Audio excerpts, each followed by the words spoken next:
Hello guys, once again, kamusta kayo? Aking mga kapwa Pilipino, ako'y narito upang magbigay ng payo sa inyo. Marahil marami sa atin ang nagkakaroon ng mga suliranin at mga problema sa ating buhay. Eto, adlib to guys, hindi wala tong script. Kumbaga kung ano na sa puso ko, yun ang sinasabi ko. Alright? Okay. Ako'y magbibigay ng payo sa inyo tungkol sa isang suliranin na ating kinakaharap ngayon, which is ang pagsubok. So pag tayo nagkaroon ng pagsubok sa ating buhay, kailangan natin lagpasan yan. Huwag tayo pa-depress. Huwag nating isipin o damdamin kung ano man ang ating iniisip o problema. Okay? Lagi niyong tandaan, unang-una, magdasal kayo. Nandiyan si Lord. Pangalawa, repent. Tanggapin niyo ang pagkakamali niyo. Pangatlo, ituwid niyo ang pagkakamali niyo.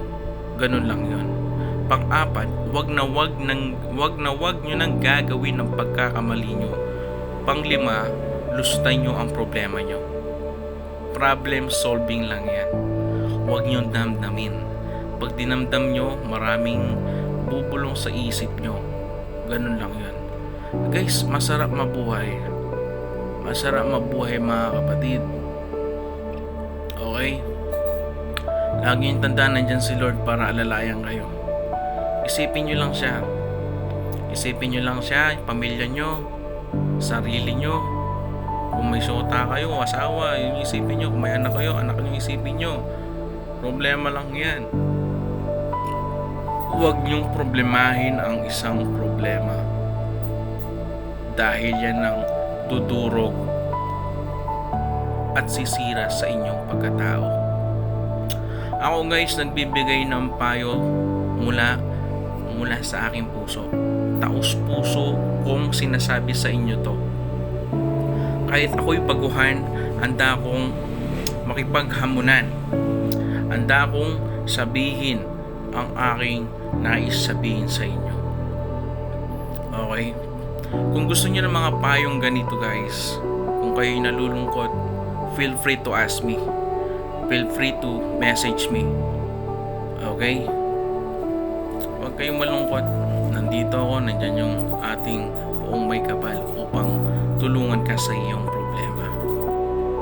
Ganun lang yung guys. Lahat tayo may problema na sa atin yan kung papaano natin lutasin ang ating mga problema. So if you want more content about this, please follow me guys and send me a message or comment kayo para at least mapayuhan ko kayo ng mula sa aking puso. Papayuhan ko kayo guys. I'll make sure that your problem will be resolved. Help yourself also. Okay? Thank you. Maraming salamat sa inyong suporta. Maraming salamat sa panonood. Mabuhay kayo at God bless.